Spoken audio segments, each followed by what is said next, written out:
Hello students, this is Roy Abraham going to teach you chapter number 1 for grade 8, the best Christmas present in the world. No one wants a war. Nobody likes to fight in a war. If two nations can sit together to find a solution instead of fighting with each other, that could save a lot of lives. And that's exactly the thought that has been reflected in this story.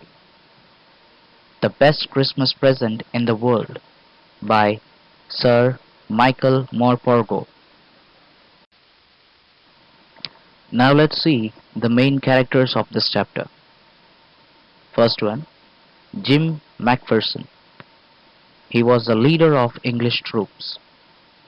Second, Connie Macpherson. She was the wife of Jim Macpherson.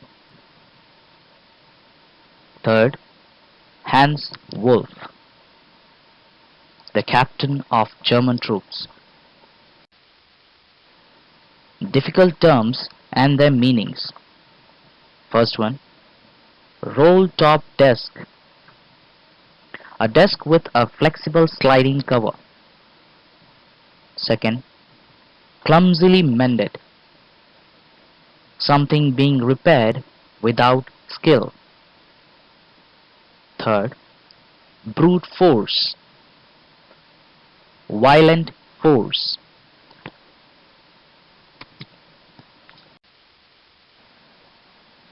No man's land. Piece of land which falls in the middle of the borders of two countries. Parapet. A low protective wall at the edge of a trench. Thomas Hardy, famous English novelist. Far from the Madding Crowd, fourth novel of Thomas Hardy. Bathsheba, beautiful young heroine of Far from the Madding Crowd. Gabriel Oak, a farmer or shepherd who is the hero of Far from the Madding Crowd. Sergeant Troy, the villain of the same novel. Conservatory, a room having glass roof and walls typically attached to a house only on one side. Wicker chair, a chair made of wicker which is ventilated and useful under hot and humid conditions. Now let's begin the story. The author of the story went to a junk shop and purchased a roll-top desk which was in a bad condition. The author started repairing the desk on Christmas Eve and found a letter in its drawer. He read the letter, from which he could gather that the same was written by Jim Macpherson to his wife Connie Macpherson in the year 1914. After reading the letter, he also realized that Jim Macpherson was the leader of English troops when England and Germany were engaged in war during Christmas time.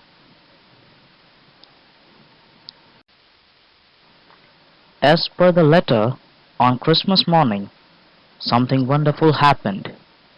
That is, the Germans wished the English soldiers Merry Christmas, and English wished them back. Both sides shared their ideas and feelings with each other, and they celebrated Christmas by eating, talking, laughing, and drinking. Later, they played a football match in which the Germans troop led by Hans Wolff won. During the night, the both sides sang Christmas carols and everybody had a peaceful Christmas. The author decided to hand over this decades-old letter to Jim's wife. He went to the address which was written on the envelope, and on reaching there, he learnt that her house had recently got fire, and Jim's wife, who was now 101 years old, was in a nursing home. He proceeded to the nursing home and located Jim's wife. She has grown old and waiting for her husband to return, and because of her severity mistook the author to be her husband, that is, Jim. Since this was Christmas time again, she therefore declared him that the author as the best Christmas present in the world.